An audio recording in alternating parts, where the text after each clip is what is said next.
أعوذ بالله من الشيطان الرجيم. بسم الله الرحمن الرحيم. السلام علیکم ورحمۃ اللہ وبرکاتہ. بسم اللہ الرحمن الرحیم. الحمد للہ رب العالمین والصلاة والسلام علی رسولہ الامین وعلى آلہ وصحبہ اجمعین ومن تبعہم بإحسان إلى يوم الدین. اما بعد، فعن ابی ہریرۃ رضی اللہ تعالی عنہ قال سئل رسول اللہ صلی اللہ علیہ وسلم عن أكثر ما يدخل الناس الجنة قال تقوى الله وحسن الخلق. وسئل عن أكثر ما يدخل الناس النار قال الفم والفرج. رواہ الامام الترمذی رحمہ اللہ. نبی کریم صلی اللہ علیہ وسلم مسلمانوں کو، اپنی امت کو خاص طور پر تقوی، پرہیزگاری، گناہوں سے اجتناب، اچھے اخلاق کا مظاہرہ، کثرت سے اس کی تعلیم دیتے ہیں. ایک مختصر سی حدیث ہے اسی موضوع کے سلسلے میں، جیسے کہ ابو ہریرہ رضی اللہ تعالیٰ عنہ سے مروی ہے. کہتے ہیں کہ رسول اللہ صلی اللہ علیہ وسلم سے سوال کیا گیا عن اکثر ما يدخل الناس الجنت، سب سے زیادہ لوگوں کو جنت میں داخل کرنے والی چیزیں کیا ہیں؟ کون سی چیز ہے جو لوگوں کو زیادہ تعداد میں جنت میں داخل کرے گی؟ تو آپ فرماتے ہیں تقوی اللہ و حسن الخلق، اللہ سے ڈرنا، تقوی اختیار کرنا، پرہیزگاری اختیار کرنا اور اچھے اخلاق کا مظاہرہ. اللہ کا ڈر، تقوی، پرہیزگاری، گناہوں سے اجتناب اور اچھے اخلاق کا مظاہرہ. پھر آپ سے پوچھا گیا عن اکثر ما يدخل الناس النار، کون سی ایسی چیز ہے جو سب سے زیادہ لوگوں کو جہنم میں داخل کرنے والی ہیں؟ تو آپ نے فرمایا الفم والفرج. الفم والفرج، منہ اور شرمگاہ. یہ دو چیزیں ایسی ہیں جو انسانوں کو سب سے زیادہ جہنم میں داخل کرنے والی ہیں. تو اس طرح سے نبی کریم صلی اللہ علیہ وسلم نے اختصار کے ساتھ بڑی اہم بات بتائی ہے. تقوی اور اچھے اخلاق کا مظاہرہ یہ دل سے بھی ہوتا ہے اور ظاہری اعمال سے بھی. اللہ کا ڈر، تقوی، پرہیزگاری، جب دل میں اللہ تبارک و تعالیٰ کا خوف ہوگا تب ایسی صورت میں انسان ہر جگہ برائیوں سے محفوظ رہے گا. جیسا کہ علی بن ابی طالب رضی اللہ تعالیٰ عنہ سے پوچھا گیا تھا تقوی کسے کہتے ہیں، تقوی کا مطلب کیا ہوتا ہے؟ تو علی رضی اللہ تعالیٰ عنہ نے 4 باتیں بتائی کہ جس کے اندر یہ 4 باتیں ہوں مطلب یہ ہوا کہ اس میں تقوی ہے. پہلی بات الخوف من الجلیل، اللہ رب العالمین سے، اللہ جل جلالہ سے ڈرنا، اللہ کا ڈر دل میں ہو. ڈر کا مطلب یہ ہوا کہ گناہ کرتے ہوئے یا گناہ کا ارادہ کر رہے ہوں تو اللہ کا ڈر. ڈر کا مطلب ایسے ڈر نہیں کہ ہمیشہ بس ایسے ہی انسان ڈرتا رہ جائے. اللہ تبارک و تعالیٰ سے ڈر اس حالت میں جبکہ انسان کہیں برائی کا ارادہ کر رہا ہو یا برے راستے پر جا رہا ہو تو وہاں اللہ سے ڈرنا کہ اللہ تبارک و تعالیٰ دیکھ رہا ہے، اس پر وہ میری پکڑ کرے گا، مجھے سزا دے گا. ورنہ اللہ تبارک و تعالیٰ سے حقیقت میں ہمیں محبت کی تعلیم دی گئی ہے. اللہ سے محبت کرو، اللہ تبارک و تعالیٰ سے الفت رکھو. لیکن جب برائی ہو تب وہاں اللہ تبارک و تعالیٰ سے ڈرو.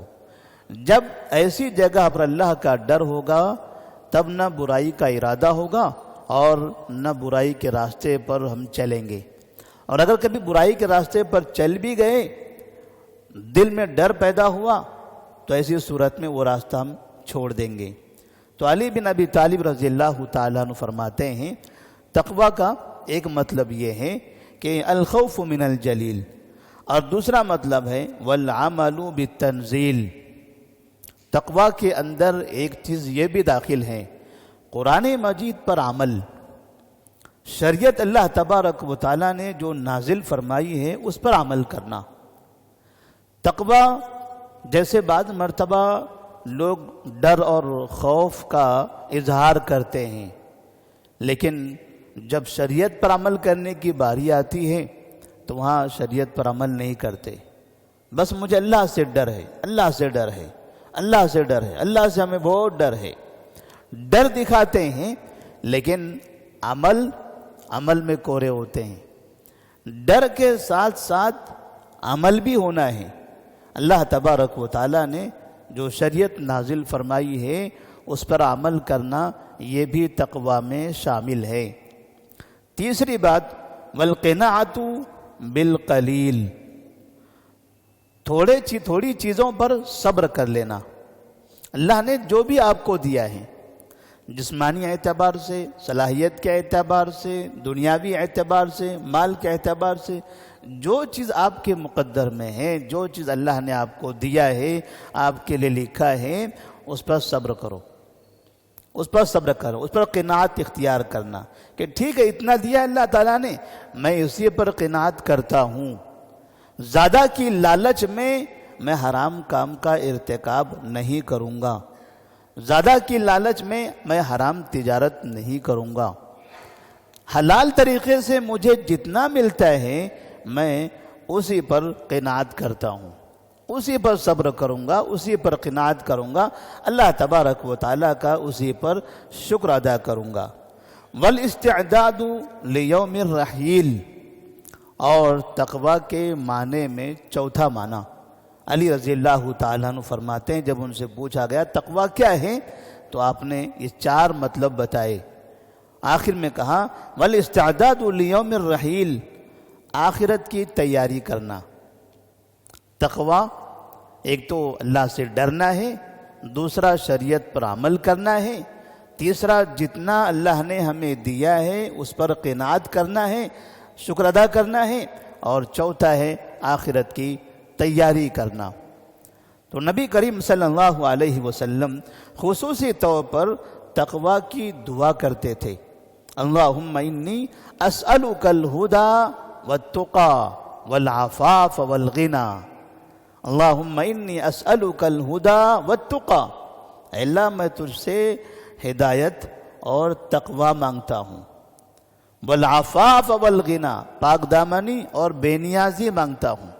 مجھے پاک دامن رکھ، ہر طرح کی برائیوں سے، عیب سے بچا لے، اور بے نیاز رکھ، لوگوں کے سامنے میں ہاتھ نہ پھیلاؤں، لوگوں کا محتاج نہ بنا. والہدی والتقی، اور مجھے متقی بنا، ہر طرح کی برائیوں سے مجھے محفوظ کر لے، میرے اندر تیرا خوف باقی رکھ کہ ہمیشہ اتق اللہ حیث ما کنت. آپ فرماتے ہیں جہاں کہیں بھی ہو اللہ تبارک و تعالیٰ سے ڈرتے رہو. ابھی جو تقوی ہے، جب تقوی کے یہ 4 معنی ہمارے اندر داخل ہوں گے تو ایسی صورت میں ہمارا فائدہ کیا ہوگا؟ اس تقوی کے پیچھے فائدہ کیا ہے؟ تو اللہ تبارک و تعالیٰ نے پہلی چیز بتائی کہ وَمَن يَتَّقِ اللَّهَ يَجْعَلْ لَهُ مَخْرَجًا وَيَرْزُقْهُ مِنْ حَيْثُ لَا يَحْتَسِبُ. جو اللہ تبارک و تعالیٰ سے ڈرتا ہے، اللہ اس کے لیے ہر مصیبت اور پریشانی سے نکلنے کا راستہ بناتا ہے. اللہ سے ڈرنے والے شخص کے لیے دنیا میں، زندگی میں جو مصیبتیں، تکلیفیں، پریشانیاں، گھریلو، تجارتی اور ذہنی، فکری کوئی مصیبت ہو، ان تمام مصیبتوں سے چھٹکارے کا راستہ بنا دیتا ہے.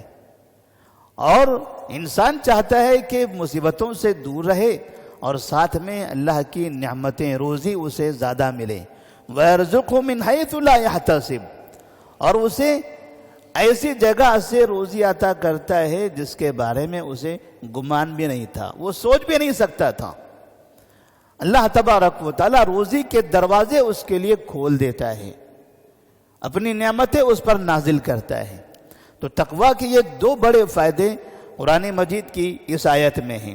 اور دوسری جگہ پر سورۃ الانفال میں اللہ فرماتے ہیں ان تتقوا اللہ یجعل لکم فرقانا، اگر تم اللہ سے ڈرو گے تو اللہ تبارک و تعالیٰ تمہارے لیے فرقان بنائے گا، مطلب حق اور باطل کے درمیان تمیز کرنا تمہیں سکھا دے گا.